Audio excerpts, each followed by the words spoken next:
Here.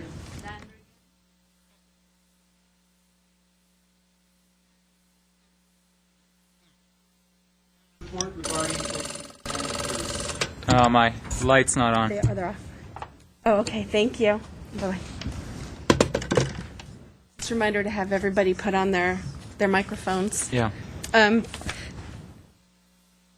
And the agenda for this meeting was posted on Wednesday, July 10th, 2013, on the bulletin board outside City Hall and on the city's website.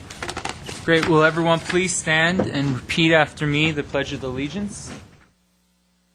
I pledge allegiance to the flag of the United States of America, to the republic for which it stands, one nation, under God, indivisible, with liberty and justice for all.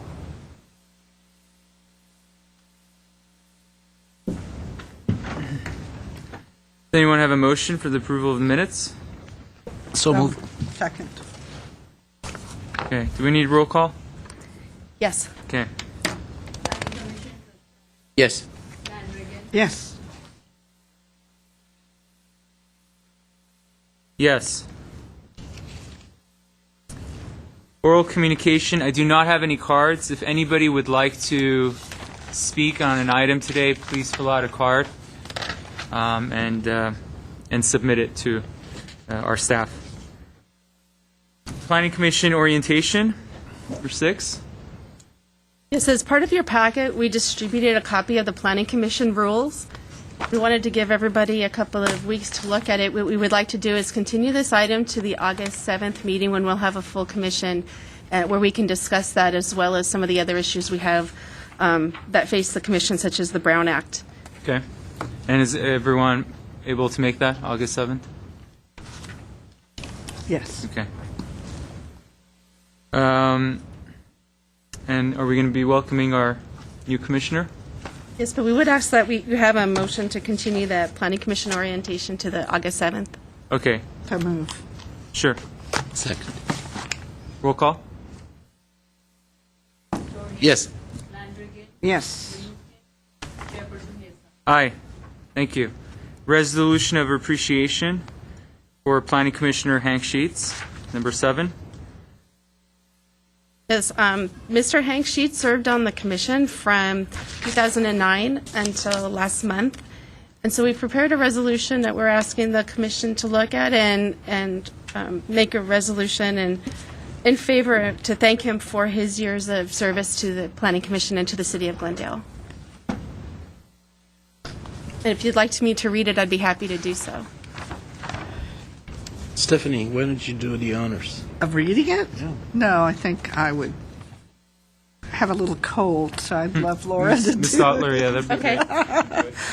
great. Resolution of the Planning Commission, whereas Mr. Hank Sheets completed 4 years of service to the City of Glendale as a member of the Planning Commission from 2009 until 2013, and whereas his unselfish contribution of personal time, energy, and knowledge has contributed to the upholding the objectives of the ordinances of the city, and whereas Mr. Sheets has demonstrated long-term commitment to improving Glendale over the years through his participation on numerous committees, commissions, and subcommittees, including the North Glendale Community Plan Advisory Committee. And whereas the Commission has a high regard for the ability of Mr. Sheets to analyze the various issues which have come before the Planning Commission during his period of service. And whereas Mr. Sheets has demonstrated strong and continuing interest in solving the many and varied problems before the Commission for the purpose of improving the welfare of citizens and protection of their rights. Now, therefore, be it resolved by the Planning Commission of the City of Glendale that the Commission extends to Mr. Hank Sheets sincere appreciation for the years of service so gratuitously given. I hate to do this, but there needs to be a correction. The word should be graciously. Yes. I will correct that. Yeah. Thank you. Thank you. I was going to 95. also.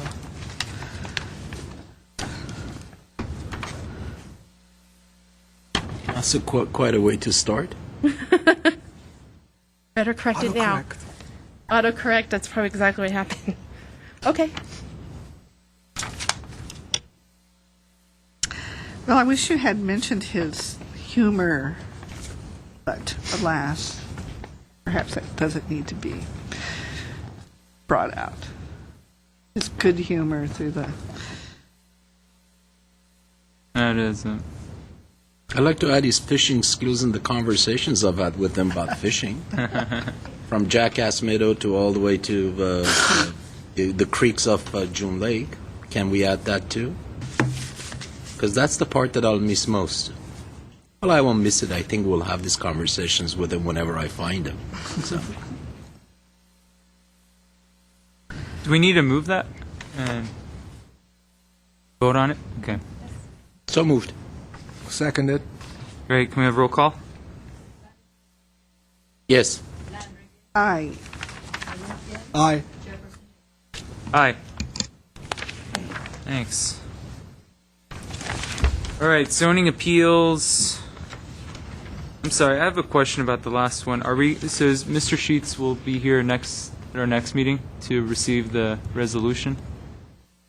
Commendation, actually. No, actually, we're having a thank you reception for all the members of boards and commissions who Okay. are who have retired from the commissions, and that will be on July 31st in MSB, in the cafeteria on the third floor. I'm not sure the exact room number, but it's the third floor cafeteria What time? at 5 o'clock. 5 p.m. Okay, great. Yeah, I'd love to be there. Great, thanks.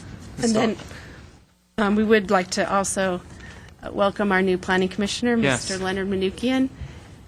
I know Mr. Manukian served for a couple of terms, actually, with the planning commission and was the previous chair of the planning commission. And I believe that we haven't had you here since 2008. And so we're October 2008 was the last time I was. welcoming you back. Thank you very much. Looking forward to it. Hey, happy to have you. All right, our next item, number 8, zoning appeals. Old business, we have none. New business, variance case number PVAR 1303323. Location 4021 Pennsylvania Avenue. And we have staff report on that. Yes, on this item, we received a letter of withdrawal from the appellant, Mr. John Polikowski. I'm not sure if I'm pronouncing that correctly. And so this item is being removed from the agenda because we Okay. no longer have an Indefinitely. appellant. Okay, Correct, it is removed. great. Okay, so this item is no longer on the agenda. No, Okay. Right, it's no longer it's an not active coming back appeal. to. An active appeal. Right. Okay, planning commission items, new business, A, subdivision of land tentative track number 72260, P sub case number 1308606. The location is 518 Glenwood Road. Do we have a staff report on that? Yes, Chairman Yusai and members of the commission, we have tentative track number 72260 at 518 Glenwood Road. It's on the bulletin board behind you. We have copies of the plans for the condominium as well as a copy of the tract map. This is for 6 units, a 2-story residential condominium in the R1650 zone. The site is 7,349 square feet. Project is currently in plan check and building and safety. The surrounding uses are all multifamily, also zoned R1650. As part of this project, it is an affordable project. There will be 1 unit for sale to a moderate income buyer. It's a 3-unit, 3-bedroom unit, so that would be suitable for families, which meets one of our higher housing needs in the city. The project requested and was granted a density bonus for affordable housing in accordance with SB 1818. Waiver was granted for the height of the garage and the wall fence up to 10 feet, and also 2 concessions were granted for interior setback and for no common open space. Design Review Board approved the project with conditions in January of 2013. Staff believes this project is consistent with the general plan, the zoning code, and with the Subdivision Map Act. The staff report does outline how this project is consistent with the various elements of the general plan. It also includes draft conditions of approval that reflect the requirements of the various city departments. The project is exempt from the California Environmental Quality Act. Staff recommends that the Commission adopt the attached motion to approve the project subject to the attached conditions of approval. And again, a copy of the plans are on the board if you'd like to take a look at them. And if you have any questions, I'm available to answer them. Great. And that- Oh, and we do have a speaker's form. Okay, yeah, that's what I was just going to ask. Yeah, we have any questions for staff?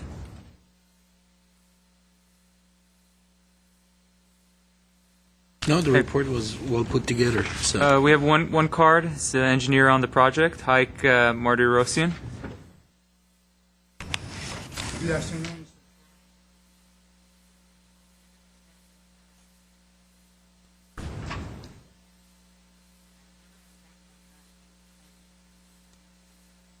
Glendale, 1545.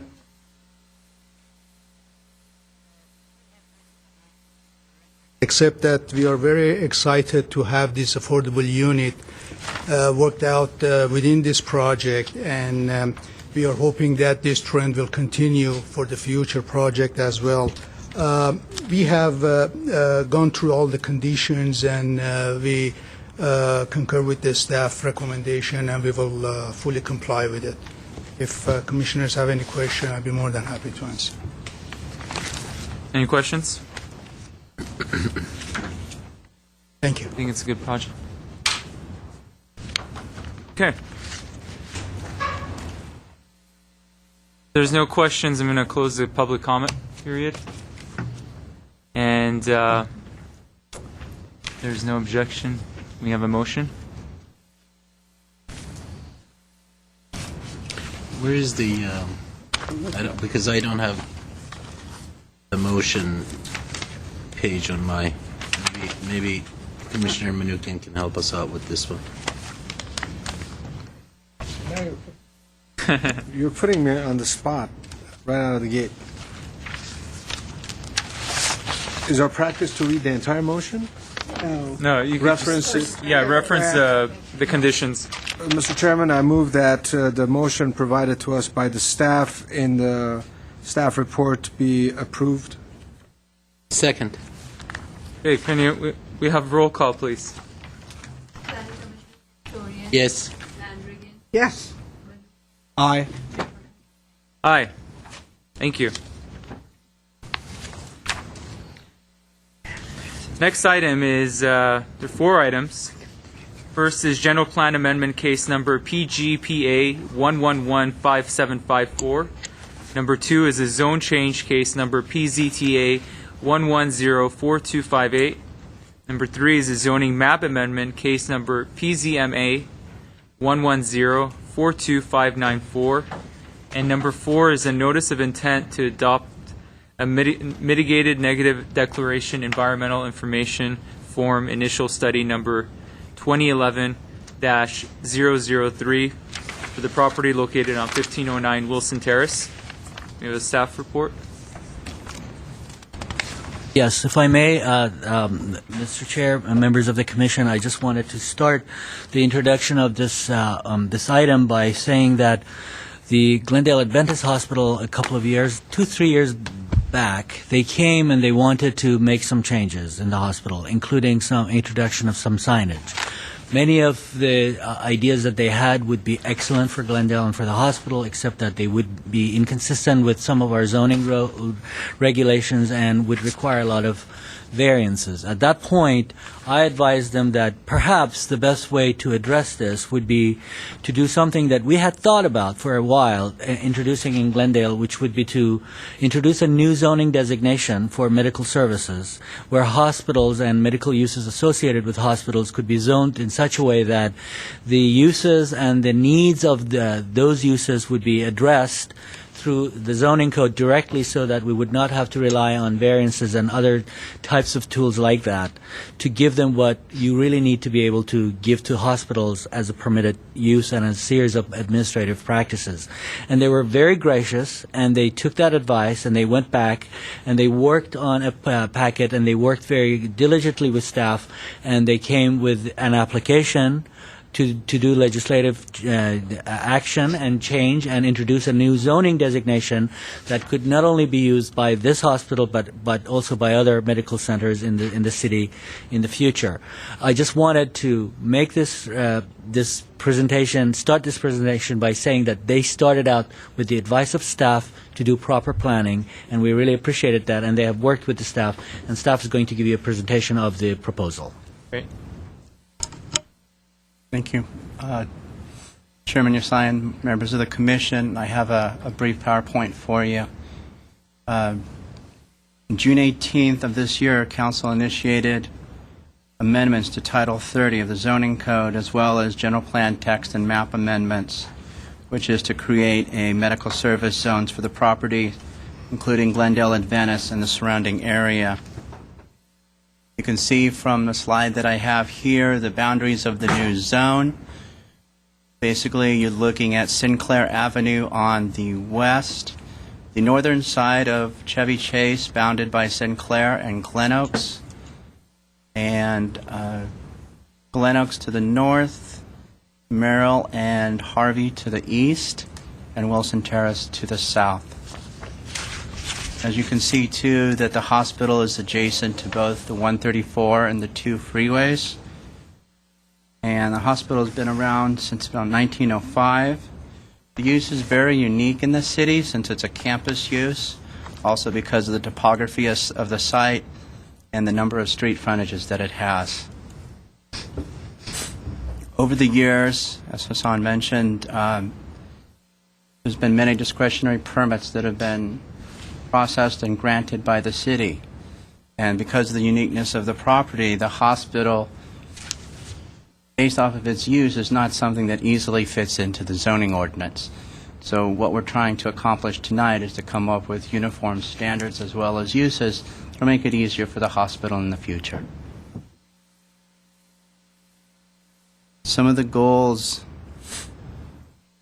that are set up within the zoning include trying to minimize impacts to the neighborhood, coming up with uses that are consistent and compatible with the hospital use and will support the hospital. The zoning that's proposed will maintain the current zoning that's out there now, which is C3 and R2250, and those uses that are out there now that are possibly non-conforming will still be allowed to remain in their current state. No changes are required for those uses. And then the other thing that's being done through this zone is we're adding some flexibility for the signage for the hospital, which will help in their wayfinding and in helping their patients and customers find their way through the hospital better. This is the current comprehensive general plan land use map. Currently, we have 3 different land uses that are within the boundaries of the proposed zone change and general plan change. We have a community service zone, which is the purple, which is the northern part of Chevy Chase Drive. We have a portion, which is the green, which is public, semi-public, and then the orange, which is a medium density zone. With this change, the area within the boundaries will all become public, semi-public, which will be more consistent for the existing and proposed uses.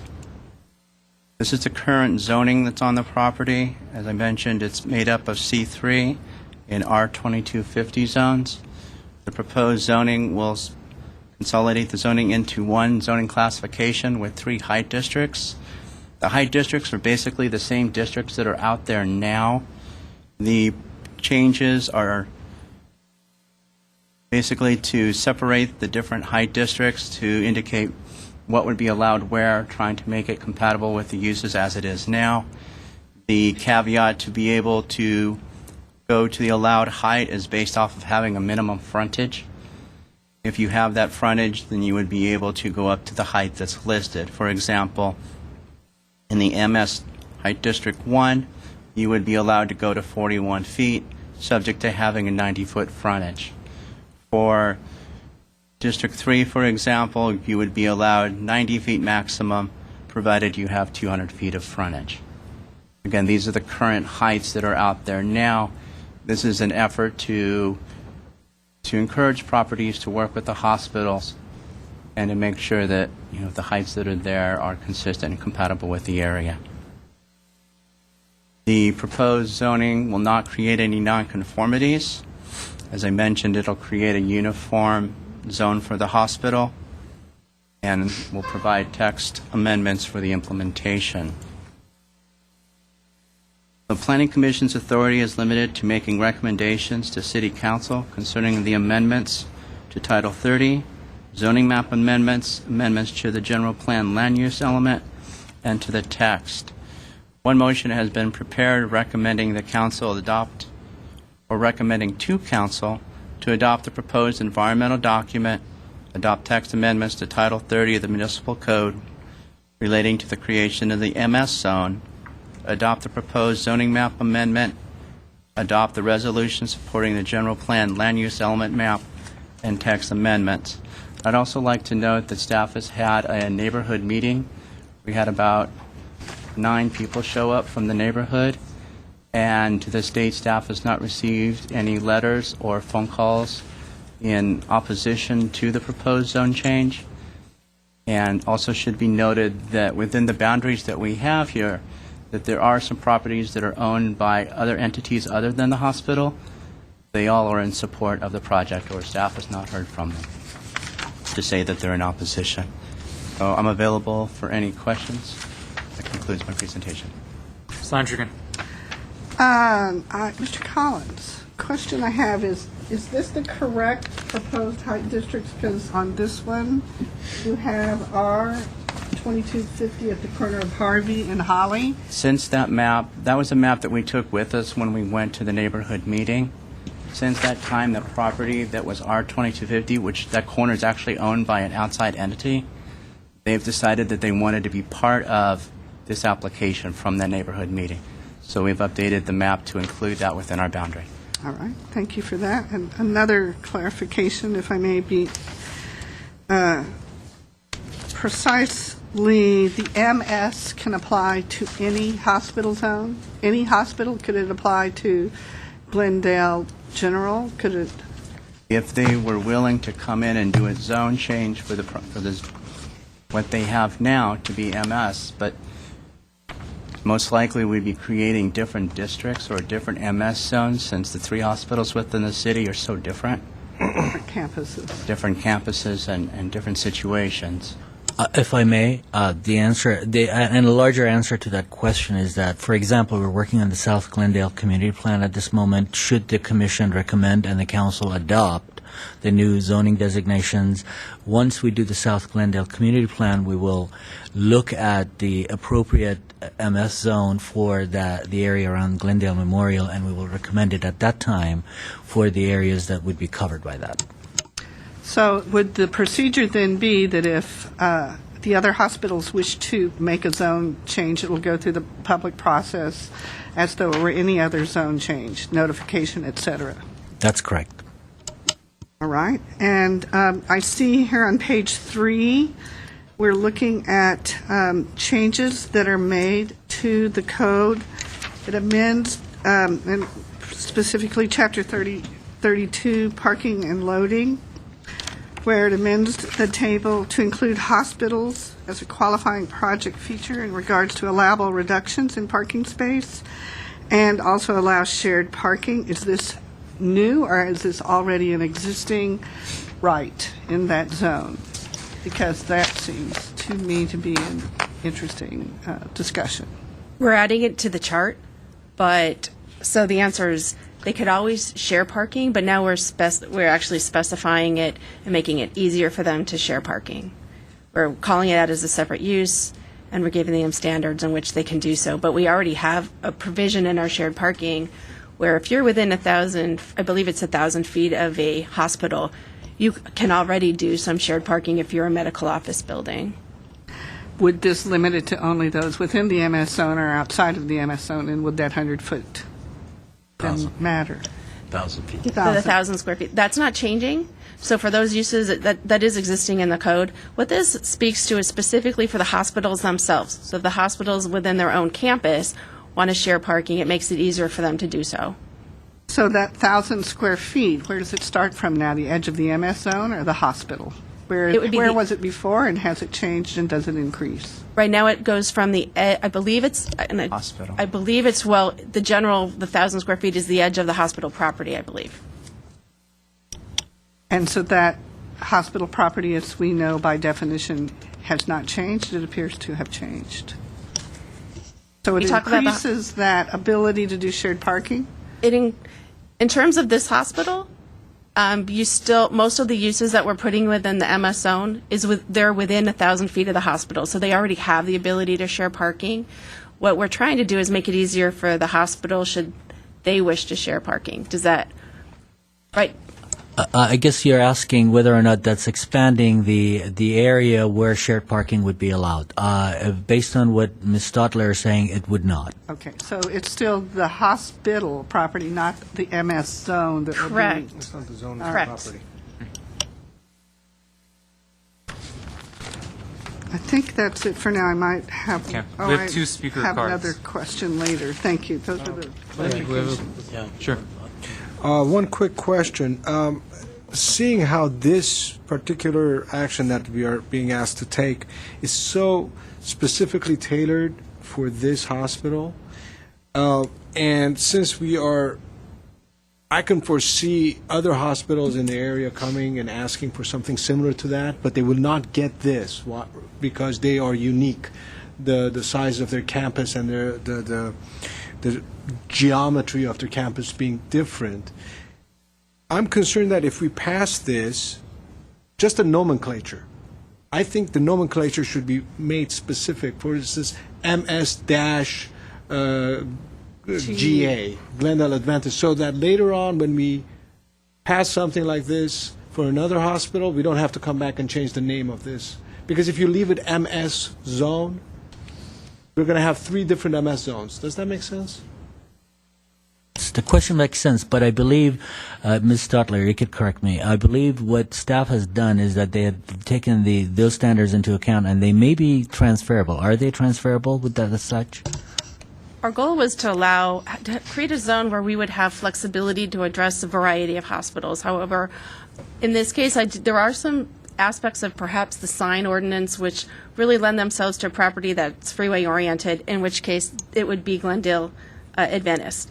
So there may be, in the future, should another hospital come in, there may be some modifications that we would do to the zoning, and your suggestion is good, that at that time we may look at specifying which provisions of the zone really we intend to have applicable to Glendale Adventist versus any other hospital that may come in the future. That's fine. I did think of the other question. I have one more question. It was on page 3 again, and it was the reduction of parking requirements. We are allowing, we are not allowing any more developable square footage than is there right now. Am I correct? Or are we, there will be if there is the 90-foot setback? At this point, on the hospital itself, they already have the ability to go up to 90 feet. That's part of the C33 zoning height district. So we're not changing the allowable heights in that area. The area where we would potentially be expanding the ability for someone to have additional square footage would perhaps be on the portion that's by Holly, closer to the freeway. Most of that area is owned, if not by the hospital, it's controlled by the Glendale Adventist Church. But there are some other ownerships within there. We know there's already been use variances or conditional use permits. I forget which ones. We know that they already have offices in that area. The hospital does. And so I could see there being changes in that area. However, they'd be limited to properties primarily owned by the hospital. So that would be the one area I would say that perhaps we have some growth potential that we don't have right now under the R2250 zone in that location. But we now allow them to have reductions in parking spaces that they did not have before. Is that correct? That's what it appears here. Yes, they would have to have applied for those specific parking reductions if they wanted to have any additional in the future. This will make it easier for them to get a parking reduction. It doesn't mean they don't have to have parking. It just means they would still have to meet the standards, but it would be easier to grant it. Would that go through a public process? Because these are R2250, and that's the concern I have. It's already dense housing. adjacent I would to have that? to double check to see. I Okay. believe we made it subject to the director's approval, but I would have to double check. If I may, the assumption behind making it just acknowledging something that would now require a public hearing process as a process that could be happening probably administratively in this case is that we do know that the cases that come before us in this particular area are going to come up with a mix of uses that are connected very closely with the uses on the hospital campus, and as such, the idea of having parking reduction approval and the logic behind parking reduction, because people would make one parking stop and then probably walk around between the different buildings will continue. That has been the basis of our analysis in the past, and we think any future changes in the uses in the surrounding area within this zone would still continue to have that shared parking, one park once and use several parts of the campus, or adjacent to the campus at the same time will continue. That is the logic behind it. Therefore, we don't feel uncomfortable with this. Well, and one thing I would also add to it is there's a technicality in our code. It has to do with the property line. It doesn't necessarily matter who owns the property. It matters with the property line. So a lot of times you'll have parking associated with the use. You might have all the same owner, but it might be on a different lot. And so you're getting a parking. It's very possible to have a parking reduction permit for or a parking use permit that would be required for properties that are all potentially owned by the same entity, even though one building may be in one lot and where they want the parking is in a different lot. However, they'd all be under the same ownership. And it's a complication that's due to a technicality in the code. Part of the reason why we want to have this for the hospital is it alleviates that problem. If you have one ownership and they own it and they're sharing it for a common goal for the hospital use, it makes it easier for them to do that. Sure. Okay, we have two speakers. So I do have a Yes, couple of go small ahead. questions as well. On page 7 of the report, there is a mention of, where is it? I'm sorry, let's go to page 4 first and talk about the caretaker residences. Page what? Page 4. Is that in the, It's in the, I believe it's in the exhibit addendum. right, in the neg deck? In the neg deck, the page 4 talks about caretaker residences, and it doesn't show it as a permitted use in that zone. What's the logic behind that?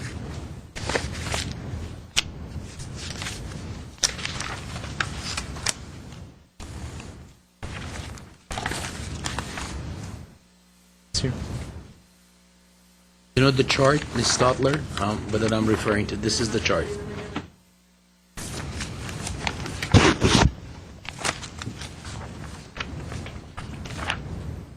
It's part of the ordinance.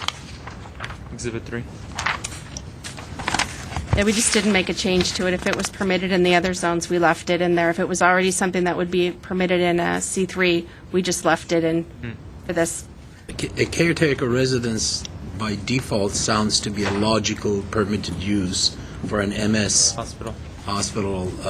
zone. So I would suggest for you to reconsider that. That's one thing. We could add it. Yeah. Then the other question that I had was, how many, other than the hospital property, how many other properties are being affected by this zone? That are owned outside the hospital. Right. I believe there's like 7 or 8. Okay, so it's not 200 or 300. I mean, really you can count them on your both hands. Okay, Right. good. There is a reference as well to, I will go to, that's page 7 of that addendum.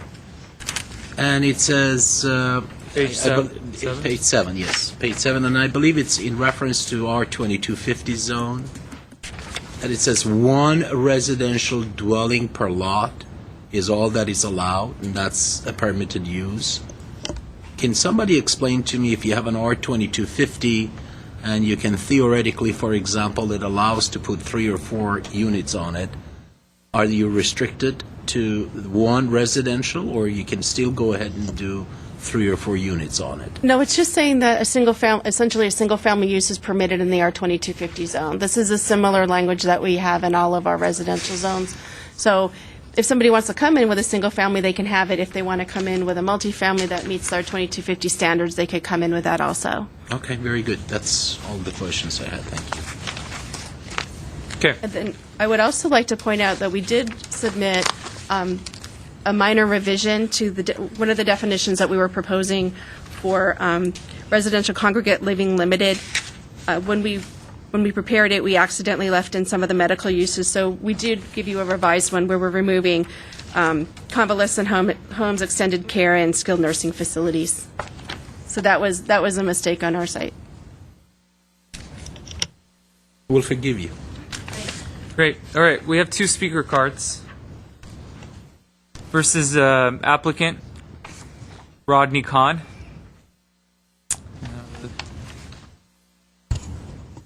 Good evening, Chairman, Commissioners, and City staff. My name is Rodney Kahn.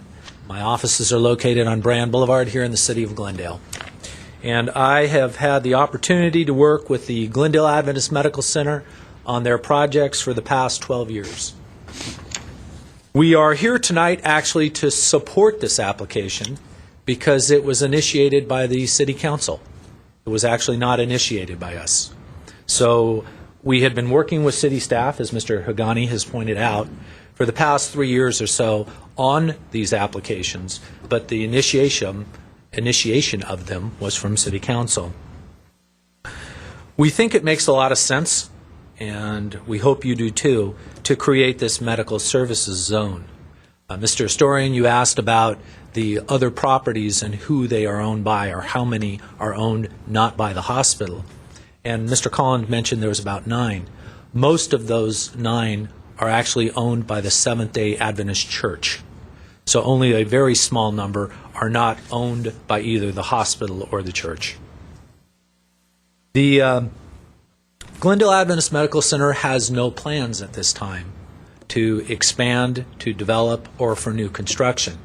What we are actually looking at is doing something that's very unique and different, which is to actually master plan or plan for future growth or future development for the hospital. Because over the past several years, for many of the buildings that have been constructed, we either had to pursue variances or use permits or special permits to build those facilities, which didn't really make sense because we're on a hospital campus in an area that's designed for hospitals, yet we had to go for special discretionary applications, and that's what we're trying to avoid with these changes. We appreciate your consideration. I have Brian George with me here as well from the Glendale Adventist Medical Center.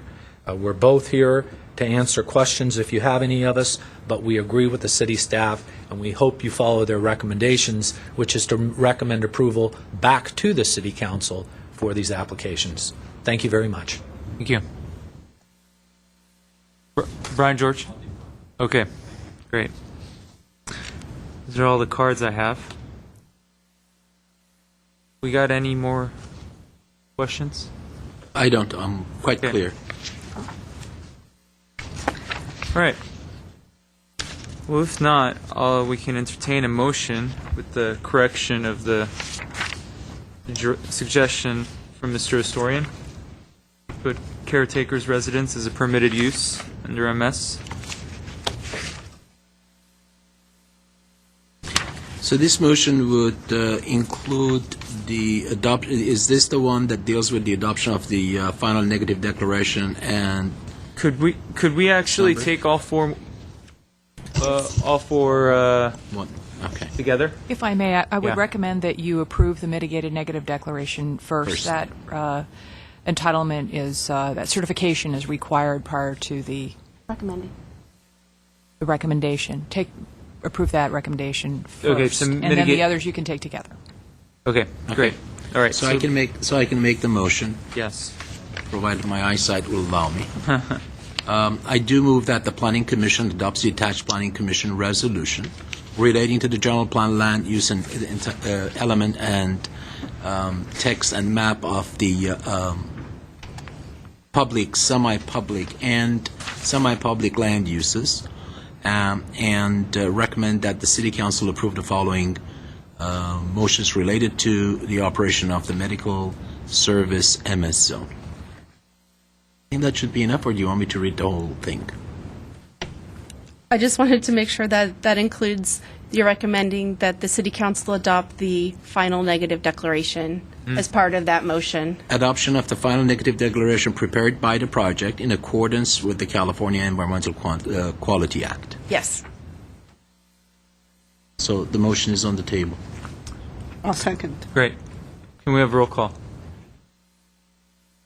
That is, we're only doing, may I, Or I'm just sorry. the mitigated This is declaration? just for the Just for the negative. mitigated Yes. negative Yeah. declaration. Yes. Yes. Yes. Okay. You need a second motion. That's it, yeah. So we'll have a second motion for the remaining three changes. Would that be the paragraph number 2 or 3 or? There's 1, 2, 3. And if I may, Mr. Chair, there were a couple of typo corrections that the commission actually pointed out, so you might want to include those, Okay. please. And how about the change of the permitted use for caretaker facility? Is that Right, we had, we passed out, we had a correction on, we had a correction for the signs, we had corrections on residential congregate care limited, and then we have the correction for the permitted use for caretakers. do we need to mention that in the motion? You could just reference Okay. those. All right. All right. I move that the Planning Commission adopts the attached Planning Commission resolution relating to the general plan land use element text and map for public, semi-public land uses, and recommends that the City Council approve the following actions related to creation of the medical service MS zone, adopt the proposed ordinance to amend the land use element text and land use element land use map relating to the public, semi-public land use designation, and to adopt the proposed ordinance to amend the general municipal code text relating to zoning code amendment case number PZTA 1104258 to allow for the creation and implementation of the medical service zone, and adopt the proposed ordinance to amend the zoning map to add the medical service zone related to zoning map amendment case number PZMA 1104259. Second. Great. Roll call, please. Thank you. Yes. Aye. Yes. Thank you. All right. Next item is zoning, is item number C. Zoning Code Text Amendment Case Number PZTA 1311256. And Zone Change Amendment Case Number PZMA 1316174. For the Glendale Municipal Code Amendments, Chapters 30.26 and 30.33 of Title 30. This is for the location of south of Broadway, north of Colorado Street, east of Columbus, and west of Brand Boulevard. We have a staff report, please. All right. Good evening, Chair Sion and members of the Planning Commission. Before I start, I wanted to just make sure everybody we gave you a number of new items on your desks today. Last week you got a copy of the ordinance. This is a revised copy, and we had some minor changes happen between when you received it and now. Those changes are highlighted in bold in this document. So you've seen this document aside from the bold language. That's the first item. The second item is last week you received this packet. Since that time, we have received some revised pages. That was also in front of you. They're about, I think, 5 pages. You've also received the addendum for the project on your desk. And then we received one email from a citizen. That's also What's been changed to the map? on these. Yeah. The first page, there's been a new sign added, sign 38, and that's right by the main entrance to the parking garage. Okay. The second page, sign 12, or I'm sorry, page 12, the Nordstrom sign is newly proposed, and that The 12? is Yeah. yes, and that's on Brand Boulevard. That's at the lobby that leads to Nordstrom, right? Correct, off Brand. Yeah. As part of the Nordstrom project, Barnes and Noble will need to move their sign, and so page 32 shows that. Right.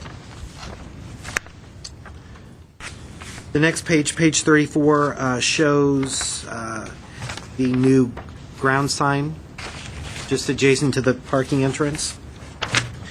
I'm not sure why they included page 35, to be honest with you.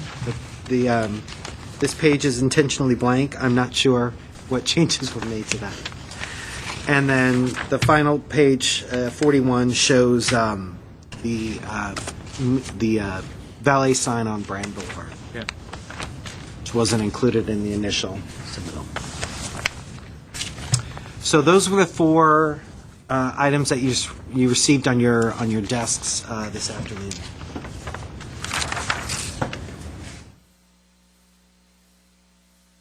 All right. In March of 2010, the City Council approved the advertising signage overlay zone. This included both text and map amendments.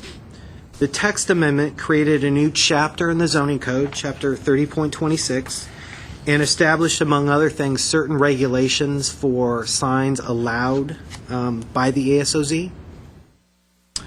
The city's zone map was also amended to place the overlay zone on the Galleria and Town Center districts of the downtown specific plan, and then identified areas where ASOZ signs could be installed, I should say.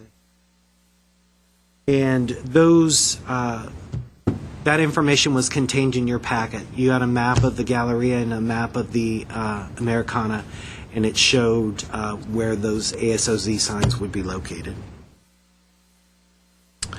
The Glendale Galleria and Americana brand recently filed a joint application to amend both the text and the map, text of the ASOZ and the city zoning map. The amendment requests include allowing non-accessory signs, allowing animated signs, expanding the types of signs allowed in the ASOZ, and then amending the zoning map to incorporate the locations of the proposed signs.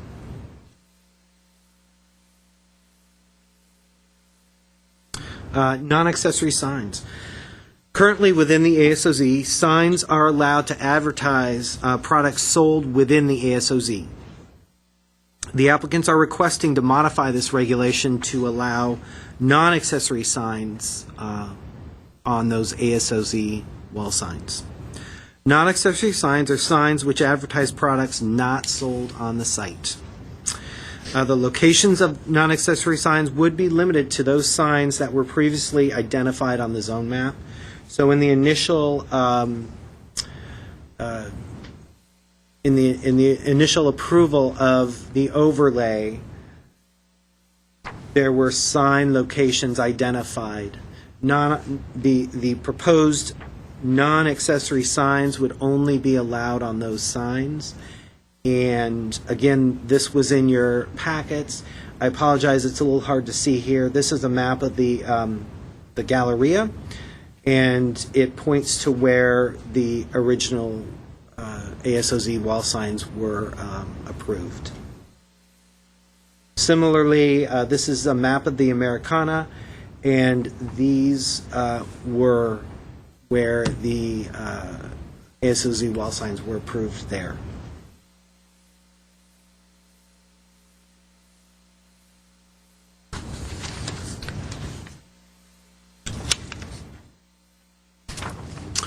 The next change, or the next proposed amendment, is animated signs. Animated signs are signs designed to give messages through a sequence of progressive changes.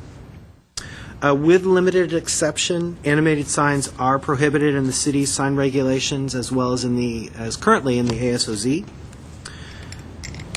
The applicants are requesting to modify the ASOZ to allow animated signs. Like the non-accessory signs, the locations of the animated signs would be the same, or would be the signs identified on the zoning map previously. So, see if I can go back. So, if an animated sign was proposed, it could only be on one of the signs identified on the map here or here. Okay. Can we see that? Sure. Which one? Just the last one. This one? This is also in your packet. You could probably see it better there. Is the digital sign? Does that mean that animated? Okay. Right. Can I ask you about that? You said that SM1 was approved. Am I correct? If you go back to the next one, there's two signs here. Galleria? You stated that all of these signs were approved. Correct. But two of the signs are not approved from the last meeting.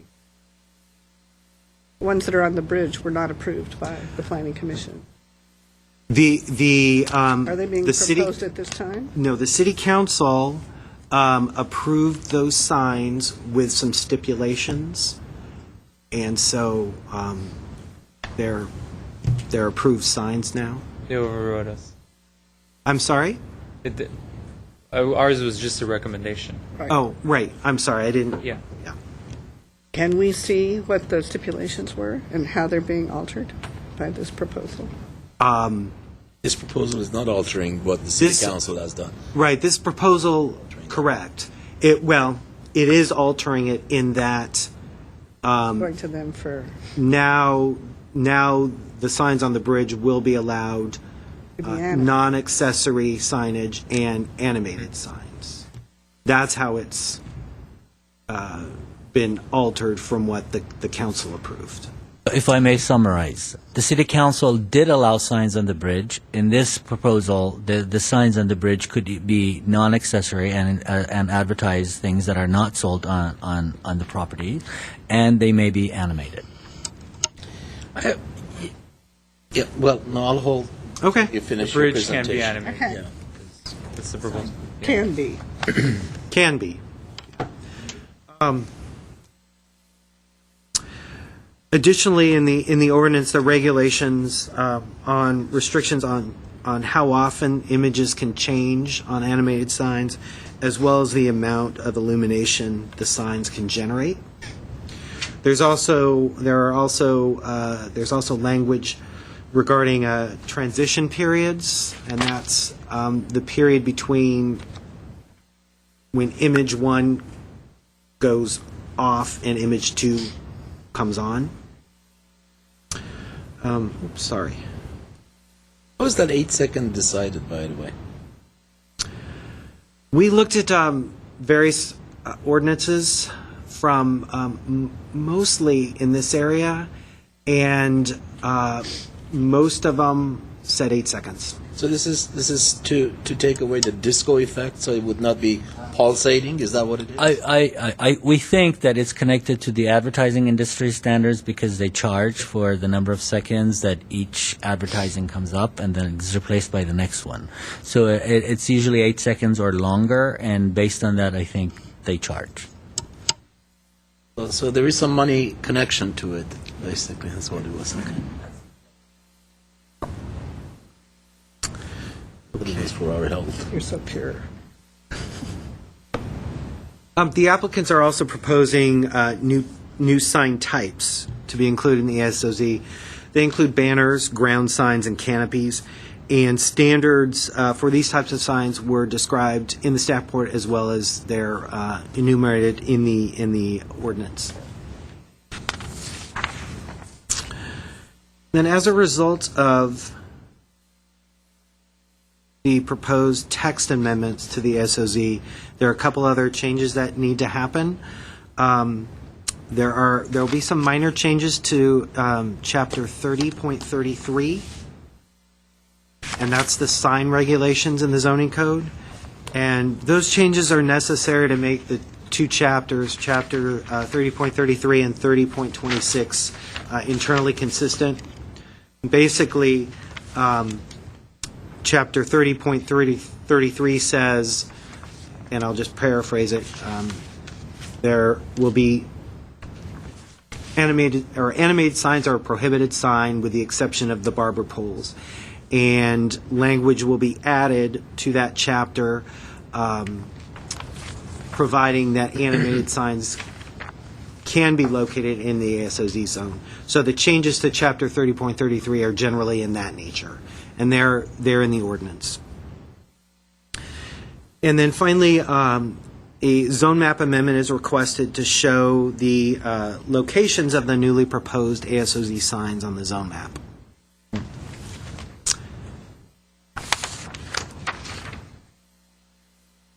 Let me just flip forward. This is roughly the boundaries of the ASOZ. And then let me just go back for a second. Staff recommends that the Planning Commission recommend approval of the zone text amendment, and that's chapters 30.26 and 30.33 to the City Council. In addition, staff recommends that you all recommend approval of the zone map amendments to the City Council as well. That concludes my presentation. I'd be happy to answer any questions. So, if I go ahead. If I may, I'm sorry. Chairperson Isayan and members of the Planning Commission, we just noticed one area, and it's on page 7 of the ordinance. If you look at subparagraph 8 or section 8, where it says the provisions of Chapter 30.33 shall apply.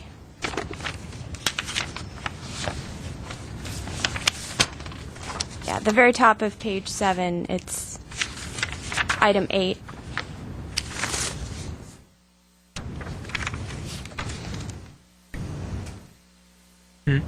Okay, if you're all there, right now it's probably a typo. We would propose changing the language to read as follows. And if you could follow me. The provisions of Chapter 30.33 shall apply to all signs located within an ASOZ, except for existing signs installed pursuant to a sign program or other pre-existing entitlement.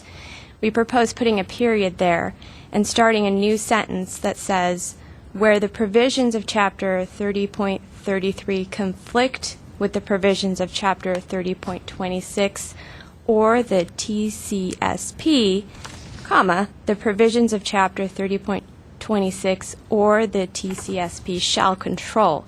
I feel like it's a bit clearer to separate out the sentences and put a period and start a new sentence, as opposed to cramming it all in one sentence. As it is right now, it's kind of a run-on sentence, and I think it needed an except where. But instead of putting the except where, let's put the period, if you agree, and have a new sentence. Staff agrees. Oh, yes. Okay. So the question that I have is animated signs. And by the way, I think it is time for City of Glendale, at least the downtown area where we are, to be able to start using them, so long as they're done tastefully, by the way. Why is it that somewhere in this report I read that the restriction on animated sign is that it has to be flush on a wall as opposed to why is it that it can't be a blade sign? It can't be perpendicular to a wall. What's the reason for that? Incremental steps are are warranted in Okay, Glendale. so these are the This initial every steps. step that we're recommending changes based on the applications we receive. We only recommend incremental steps as we see fit at the moment. At this moment, including blade signs, for example, that would have animation may be a bit too radical. I can't say it anymore, but clearly. Okay. Thank you. Well, what are blade signs? Is it the ones that are just... Perpendicular. Blade signs are, projecting signs. Like the Hollywood sign is. Oh, okay. Their sign, if this is the wall, the sign projects out Uh-huh. this way. That's called a blade sign as well. Okay, I got it. And how the lightness of this, the illumination, how does it compare to some of the animated signs that we see in Hollywood that are really, Well, really bright? It will still these signs will still be subject to our own zoning to our own Glendale Municipal Code, where there are illumination limits, and then the idea is that they will be dimmed in the evening and maybe not so dimmed during the day where they're fighting with the sunlight. So the same the illumination levels will not be any more than what's right now allowed with the reflected light. In some cases, it'll be a little bit cleaner and much more better distributed, as opposed to having these hot spots of light that distribute themselves on the sign. They'll be just illuminated across the board evenly. And so I remember when the ASOZ, the ASOZ is Galleria and Americana. I mean, there is no other zone about it. It's bounded by those two properties. At this point, yes. Is that an inference to that there's a possibility of expansion? At this point, there's actually the logic behind the ASOZ is very, very. It's addressing the uniqueness of this area. If there would be, at this point, we don't see any reason to expand it, and we don't see other areas being able to reach the criteria that would warrant including them in that area. Okay. And so I remember there was quite a bit of conversation about signs, non-accessory signs, advertising services or goods that are not being sold at the location. On the council level, there was a whole lot of conversation about that. And what prompted this? Can you tell me? I mean, what happened with the sudden, well, not sudden, but the attitude change? I think the applicants can probably answer that better. At the time, I must say that there was a little bit of reluctance and discomfort perhaps on the side of the city, because allowing these types of advertisement was a new thing. As I mentioned, incremental steps sometimes are warranted. And at the time, the discussion back and forth that we had was, should they allow offset advertising or not? Quite frankly, staff at the time, from the planning division staff to us, the impacts are the same, and we did not really have any viewpoint one way or another. However, the applicant, both the Galleria and the American at the time, volunteered to limit themselves to advertising only materials that would be sold on site, as a way of showing their deference to maybe the reaction they might get. Since then, however, they can explain to you why, but they have since come with a proposal to amend this. Somehow, being on on this side of the counter, we know that once people open something up, there is a demand for that. So to us, it was not a surprise, because we knew that the advertising industry would come, knock on their doors, and say, "How about this?" So, but I really cannot speak for them.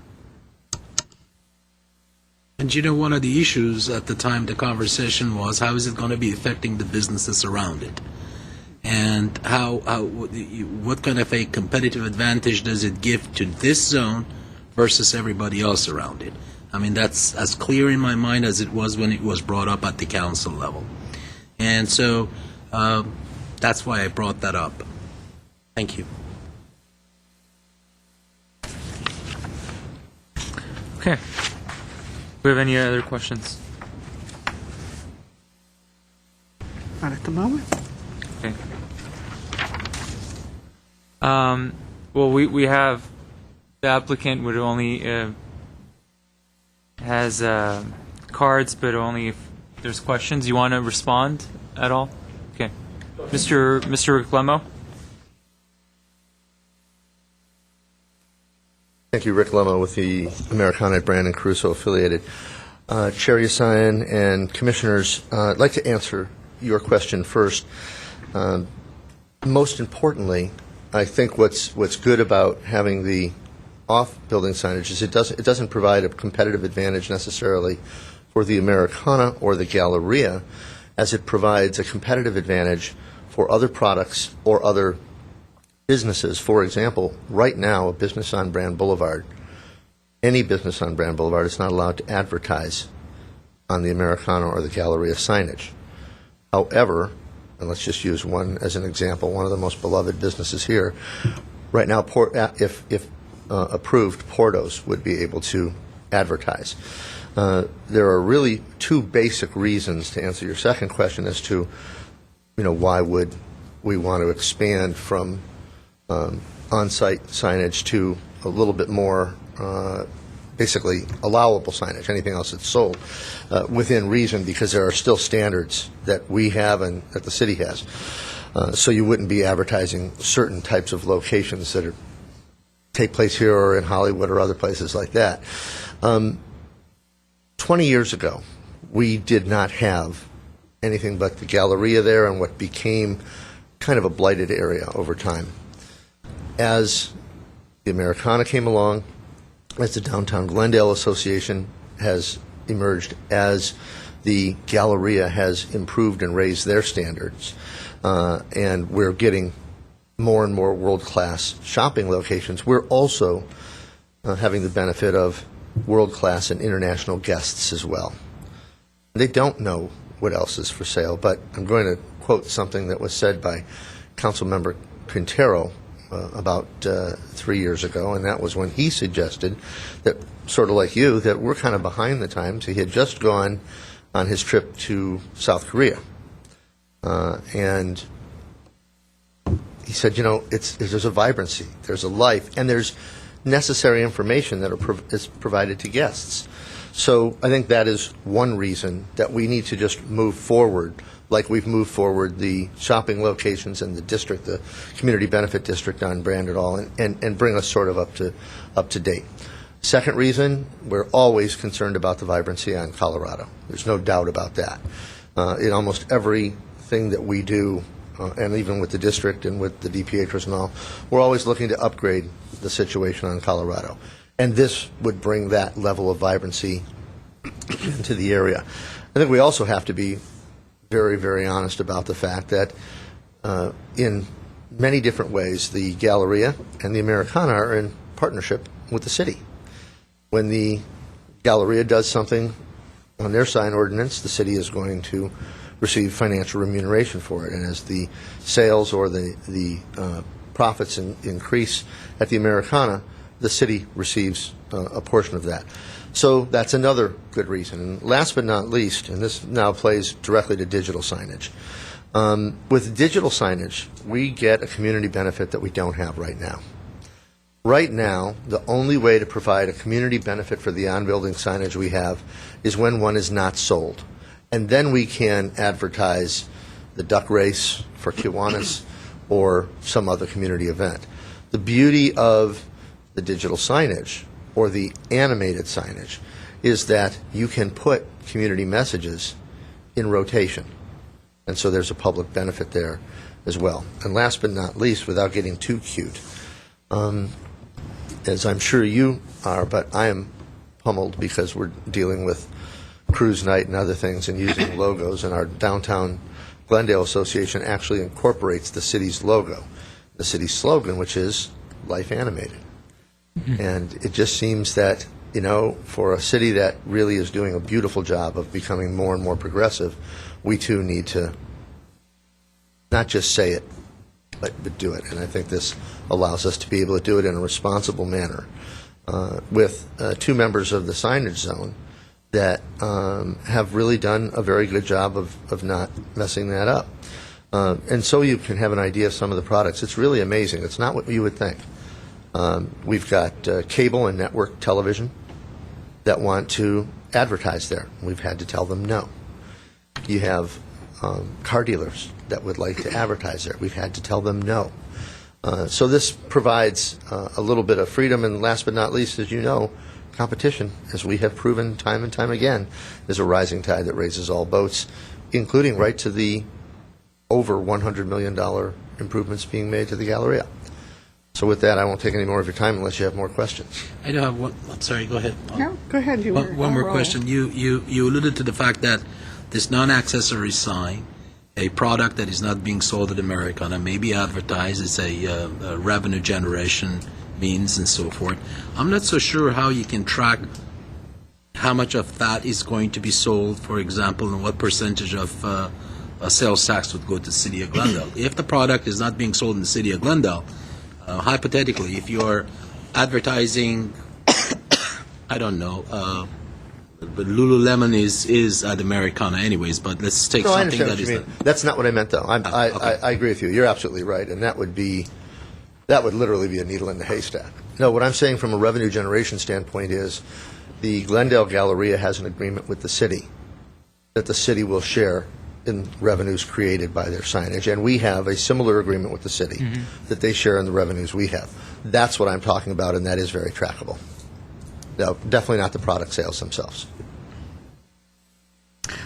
So you raised a question in my mind. So the 8-second rule is there's a stationary sign, and it switches to another sign every 8 seconds. So it's not animation in between. So you wouldn't have a car driving across it for Lexus.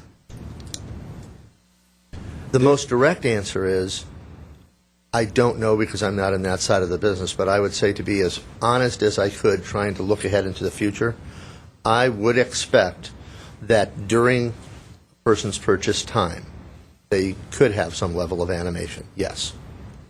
As well as, you could have, in the Kiwanis situation, where you could literally have a duck sort of flowing down their little lake. That's what my expectation would be. But I'm trying to be as liberal with my interpretation as possible because I really don't know. And I also know that it's not just the advertising industry, but there is also the automotive safety Right. that has decided how signs need to be able to change and when they cannot change or cannot stay in too long of a position without it being a problem. So we're following all those guidelines. There's also the transition period that I spoke briefly about. When one image goes off, the next image comes on. Between those two, there's in the ordinance a 1 second transition period. And what's in that 1 second, that flash of white light that occurs on Hollywood in front of Grauman's? It's blinding. Well, it would be a blank screen. That would be blank. Because Not white you would. light. I'm sorry? It wouldn't be a white flash Right, it of would light. be a blank screen. It would be a blank screen. And so for that quick transition period, you would go from image to blank screen to next image. A lot of the older signage, too, does not have and has not been upgraded in the technology to adjust their light based on the time of day and the amount of light that's out there. So this is going to be less intrusive. I'm more concerned about the sign on the Galleria Bridge. Is that actually going forward with that? And That's a request. is there any? I mean, is it at the same illumination level? I'm just concerned about a driver driving on that street and this light illuminating from it and distracting drivers. There is a sign on the Galleria Bridge. The sign has been approved already.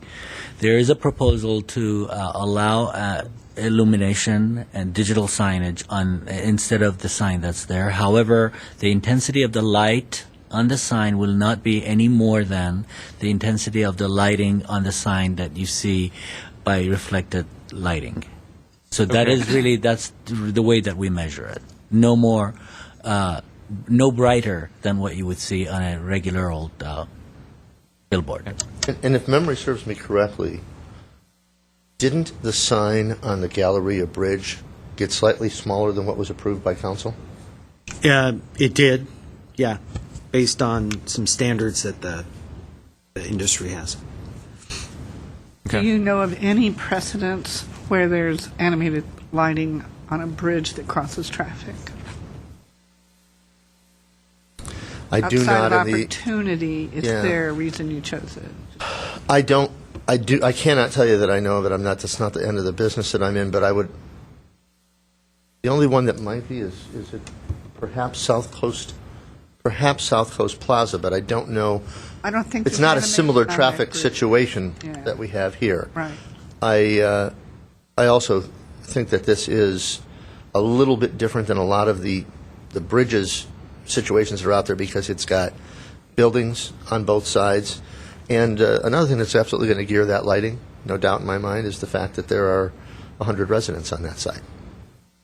So, and we have to make certain, that we're not lighting up someone's bedroom when they're trying to go to sleep. No, I think you'll see that it is significantly less than what we anticipated. Certainly not like what our council member saw in North Korea or South Korea. He didn't see anything in North Korea. Dim lights. Very dim. I really like the wayfinding signs on Brand Boulevard. I think people don't know where to go all the time. And I think there's existing wayfinding that you already have. This is just replacing some of them and also improving on others. Is the current designs that you have here, is that how the final design will be? Or will it be different? I'm reasonably certain that those are very close to the final design, and the reason is we're literally at the door. We need to get this done, and as I know that Commissioner Historian has had to hear this before, particularly at chamber meetings and such, but this is also very representative of the positive, congenial atmosphere that exists today between the Galleria and the Americana. We're literally promoting things that are happening around our district, offside our property, which to today's international traveler, and we have tracked it, there are some tremendous numbers with the international travel that's taking place and the international guests. That's going to help them be able to explore other parts of Glendale, not just, of course, Bloomingdale's, but beyond. Right, and I think that's a very effective way of doing that. And everything that the Americana does is always very professional and looks great. One other thing that I really like about the Americana is they offer free bicycle valet, and if that could also be put as a sign or put anywhere on the sign, I think that would be very helpful. It's on the website, and I see people putting bicycles on sometimes on the trees and the fences, and then there's a really nice sign that you guys put by the bicycle to inform them of free bicycle parking. So maybe on the sign pointing to the valet on Caruso Avenue to say something about that, I think it would be very helpful.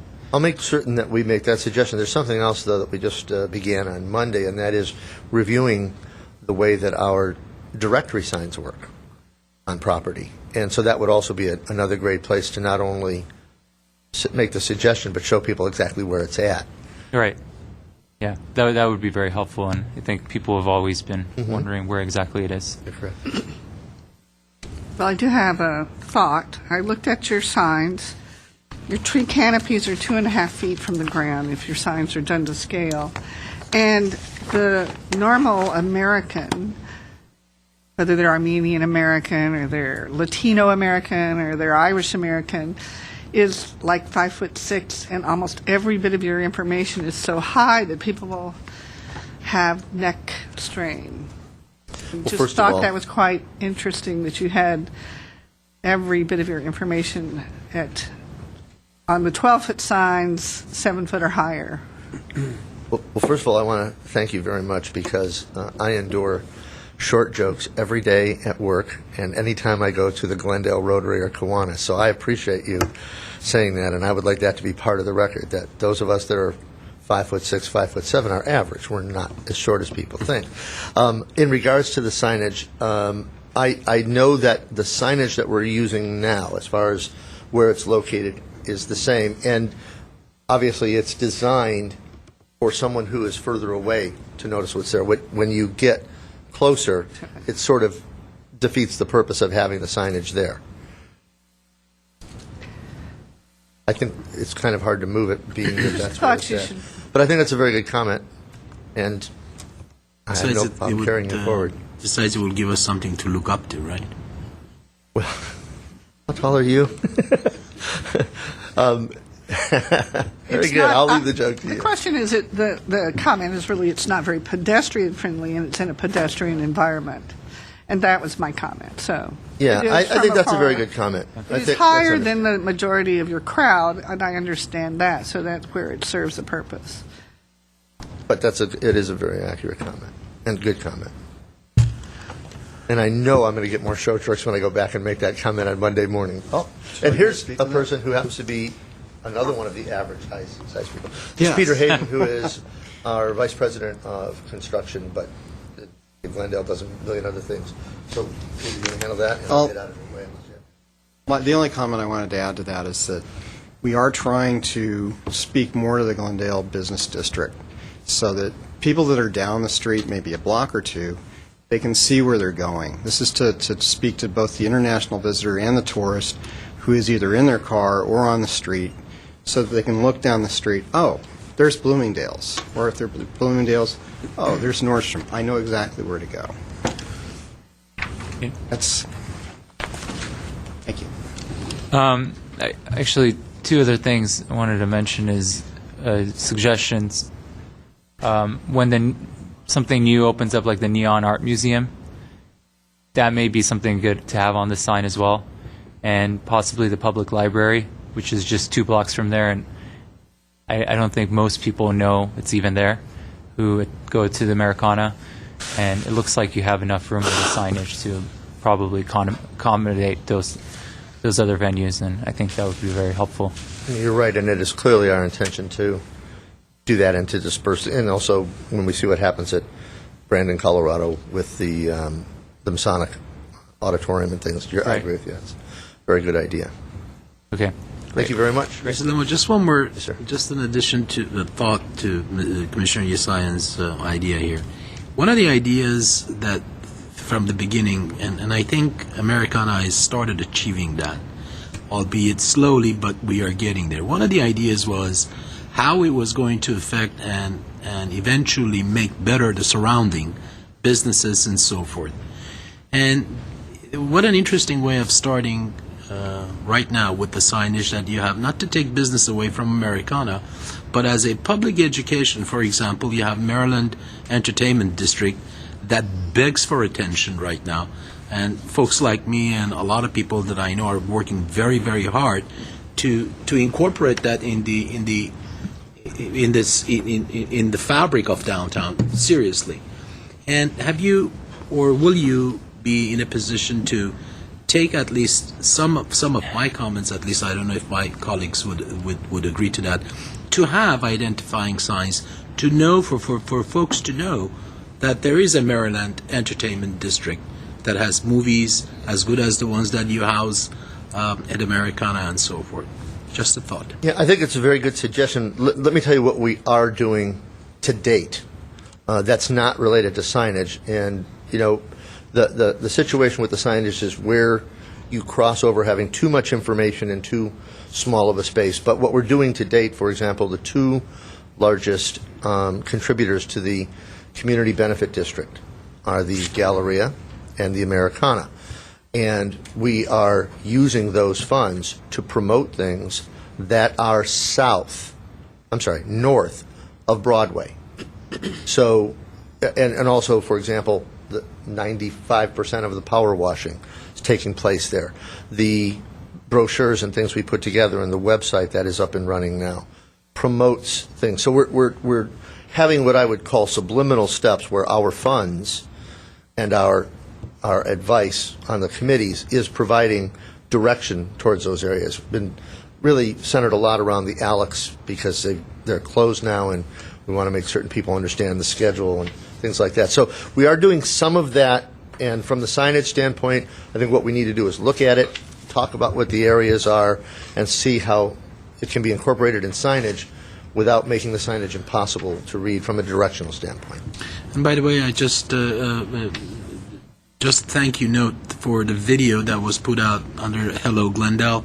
I thought that was superb, and I think for the general public that are listening to these proceedings, that's helloglendale.com, and that's a wonderful, and I agree, that's one way of promoting Glendale, and it's a great thing. I'm looking forward for you folks to do a little more of the same in different venues and so forth. Thank you. Good suggestion. I missed another card. It's Timothy Murphy.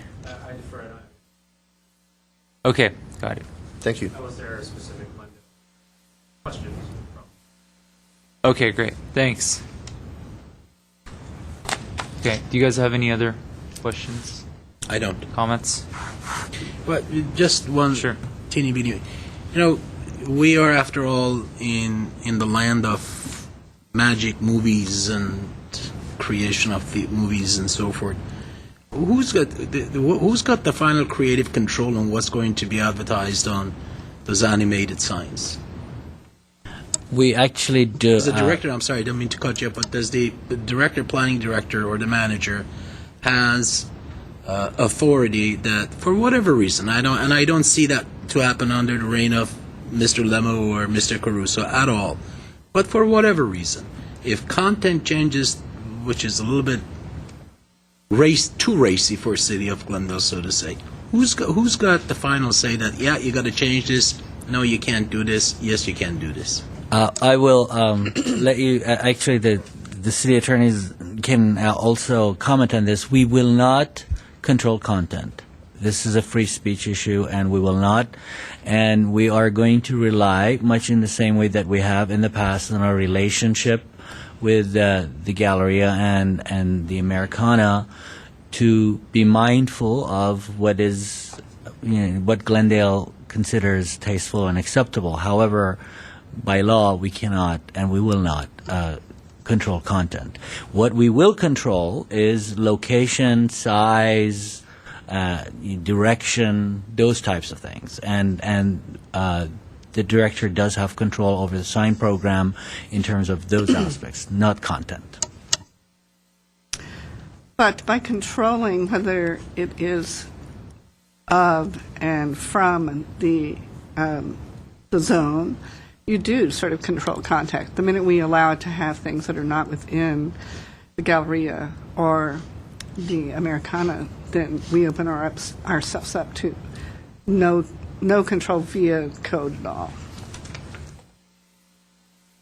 Okay, I think what you said is that currently, where we only limit what can be on the signs to those items that are sold on the property, indirectly we're limiting the content to what's available there.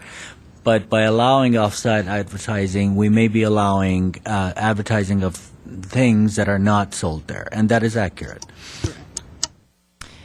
Members of the Commission, if I might add, and we always tread very carefully with First Amendment issues, and we are careful to review these things in light of content neutrality, which is really what the First Amendment asks us to do, and all of the case law stemming from the First Amendment.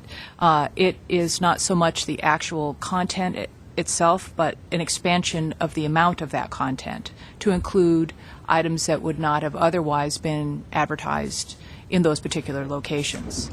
Certainly there are issues with content that could arise where such content, speech, might generate concern for violence or things of this nature, and that is where there is a possibility for there to be governmental intervention at that point. But typically, the laws require that we maintain content neutrality. There certainly is more ability for us to regulate commercial speech than there is for other types of speech, religious and political speech, which have the highest level of protection.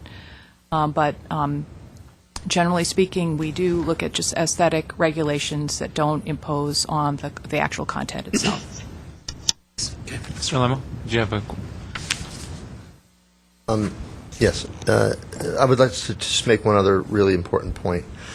If you take a look at what's sold at the Galleria and the Americana today, there is Calvin Klein underwear, there is alcohol, and there are movies, all of which in other places have utilized racy ads, using the term racy to be as polite as possible. None of those ads have appeared in the on-building signage zone to date.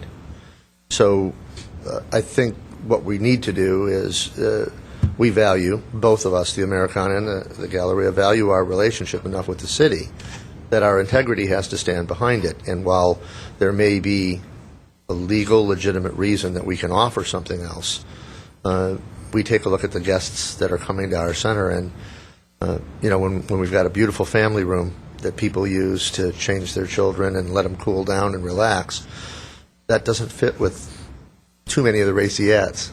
So I would say that there's a little bit of responsibility that we have to the community that should take the place of just blatant freedom of speech.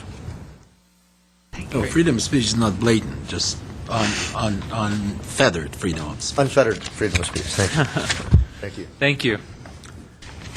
All right. Can we have a motion? If I might also add, Yes. this is not a public forum. Sure. So there are issues related to where this advertising is taking place, and it's taking place on private property. Sure. Okay. That was paid. Yes, I'm going to close the public hearing, and can we get let's go into deliberation. I have nothing to add. Okay. I have a few Yes. things to add. At the moment, it appears that we're sort of legitimizing the signs that are along Brand, and there are 6 there now, and you're proposing 7. And along with your landscaping, then your idea that a car could see it from far away, from where they are supposed to be placed, is problematic. So just thought that if you wanted to think about that again, you might. I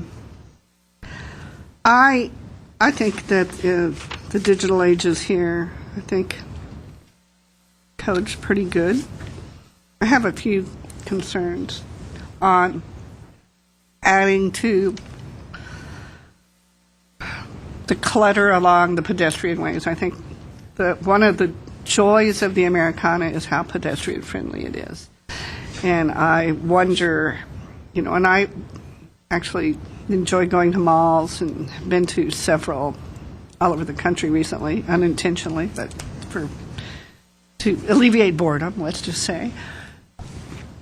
And I think good signage is very important.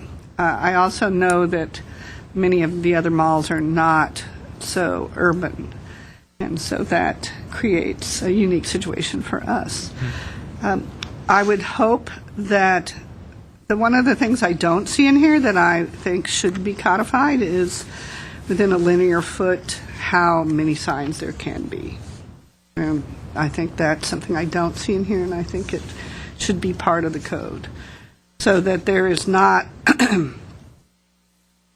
as you mentioned so eloquently, competition among one or the other of your actual vendors and our stores, that their name's not on something, so you add another one ad nauseum. Another sign? Exactly. So we're approving the signs listed here, right?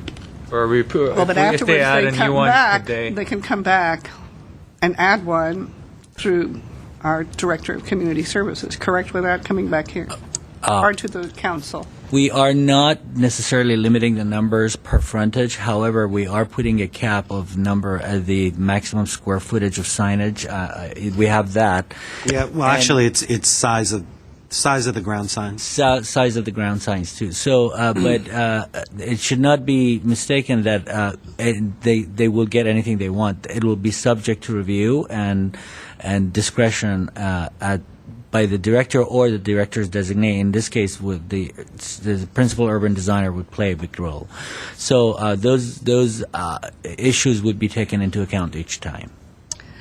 But what and thank you for that, but I'm saying is that we are approving this plan here, which is subject to expansion and growth without our approval. So if we don't set any limits, then it will continue to grow without public comment and or understanding of certain pedestrian areas. That's a concern I have. So I'm not opposed to animation under the circumstances, and I believe that somehow or another we might want to have a caveat in here that actually leans back to whatever the American Sign Association standards are as they change, that it can respond to them, so that if it proves that that 8-second rule can go to 7, that they don't have to come back to us. So I'm looking both in terms of the reality of the request by the Americana and the reality of the changing environment. I want it to change, but I also want it to be somewhat controlled in that change. And so the last comment I want to say is, Mr. Hagani, you said that that all of the illuminated animated signs would be of the same illumination. I didn't see that in here. I said they would not be any more intense in terms of illumination that the signs that we have right now that are approved with the reflected lighting. So they would not be any brighter than those. That's what I meant by they'd be the same, meaning the same brightness as what you would see today. So each sign would then be subject to that and the cumulative effect, so that if they had one sign that they wanted to have brighter than the others. But no sign would be brighter than what is permitted right now under the reflected lighting. No sign would be any brighter than that. That's what so in other words, if your question is that cumulatively they would not be brighter than that, but individually they could, no, that's not what that's meant in the way that we've written the ordinance. Okay. They can't pool their bank of illumination. Okay. And lastly, my fellow commissioner here said if they were tasteful, we can't really control taste, but I do believe that I have seen Caruso Associates display good taste, and I'm not terribly concerned in that manner. But I do think that the sign on the bridge, its location is unique among cities, and I have a real hesitancy for it to be non-accessory and to be animated. That is the biggest concern I have, and along with, the limitation of, we limit how many alcohol vendors you can have on a street in essence. So does ABC, and yet. So I think the pedestrian scale and the experience has to be considered in every one of those signs that affect the sidewalk. Mm-hmm. Thank you. Great, thanks. Thanks for those comments. Very helpful. I think what the Americana has been doing has been really substantially helpful to the downtown area, and I'm okay with the proposed changes. I wouldn't want to set any standards here going forward for future signs. I think we can review it as they come in, and there's a sense of understanding that I have with the Americana, which is they wouldn't want to do anything that would also clutter the pedestrian environment, because it would be a detriment to them and also to the community.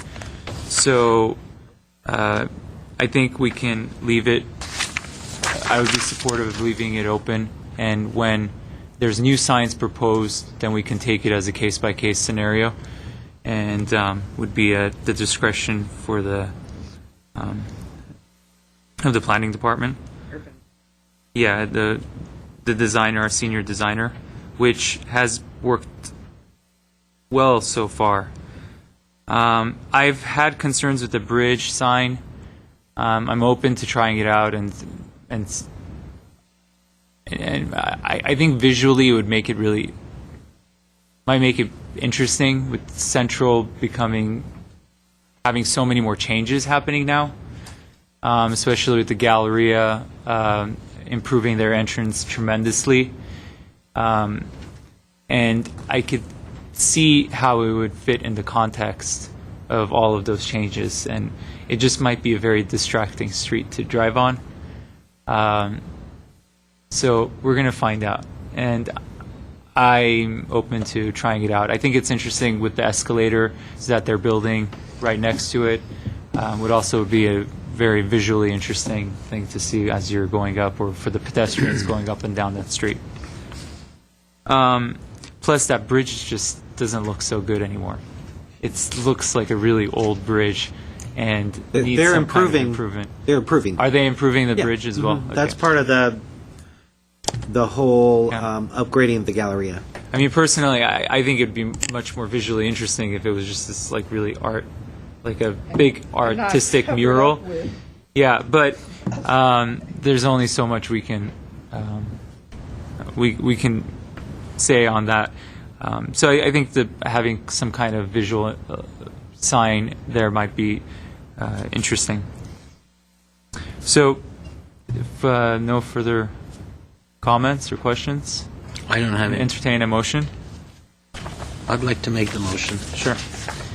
That upon consideration of the proposed zone text amendment to Chapter 30.26, Advertising Signage Overlay Zone ASOZ, and the zone text amendment to Chapter 30.33, parenthesis signs, and zone change amendment to the city's zoning map, the Planning Commission hereby recommends that the City Council adopt the proposed amendments to Title 30 of the Glendale Municipal Code 1995.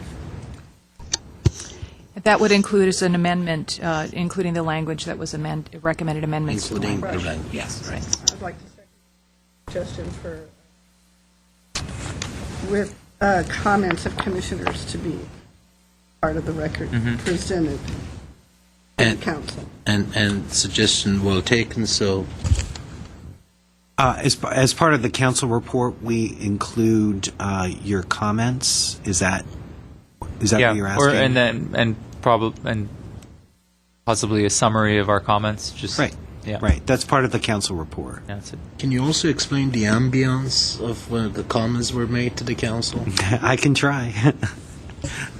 So I've made a motion with the changes that was suggested, and And I the commissioner seconded. and the commissioner comments. Great. Can we have a roll call? Yes. Aye. Thanks. Okay, great. Thank you very much. Thank you. Have a good evening. Thank you. All right. Planning Department updates, number 10. We have no updates. You have a new urban plan. I think you should tell us. Yes. Yes, we would like to announce happily that after doing a national search and really seriously a national search and a stiff competition, our own Jay Platt came to the top of the candidates who applied for the senior urban designer position, and Jay Platt has since been promoted to the new senior urban designer for the community development department. It's great. Great news. Thank you. And there's a vacancy still for another designer? There will be a vacancy created after Jay Platt. Well, since Jay Platt has vacated his old position as the planner, that position is going to be vacated, and we will be looking to replace that with actually another design professional. Great. Great. Thank you for that news. And we didn't. I don't think we recognized the planning staff for the awards, the APA awards, last time. Congratulations. It was for the Space 134 project, and was at Doran Gardens.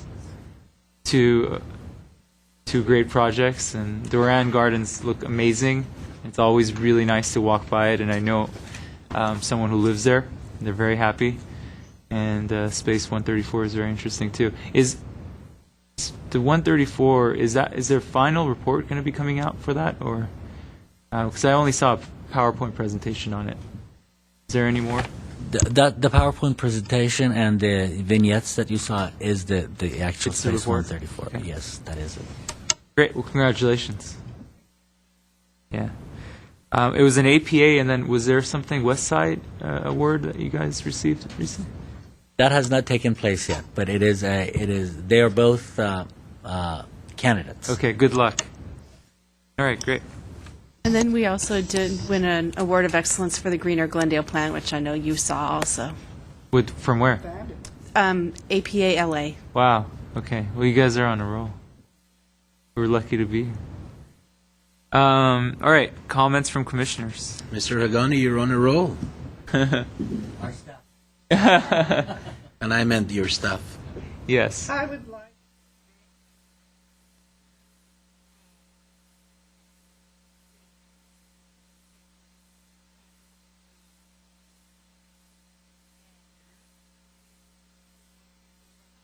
Speaker on. I'd like to remind everyone that the Glendale Parks and Open Space Foundation is having their golf tournament on July 25th, and then it'll be a sudden death. I don't know what you call it. I'm not a golfer, but those who make the top 10 are then involved in a playoff that's on the 29th. So if you are interested, if you go to the Glendale Parks and Open Space foundation.org. You can sign up, and we would love to have you. This benefits parks and open space in Glendale, directly relates you in your backyard. So please join us, and we hope to see you there. Thank you. Thanks for that update. Thanks. We will need those updates since Mr. Sheets Yes, is in I know. here. Mr. Sheets used to take them for me. So Yes. Very good. Any comments? No? Okay. Move to adjourn. So move. Great. Adjourn. Thank you. Thank you, guys.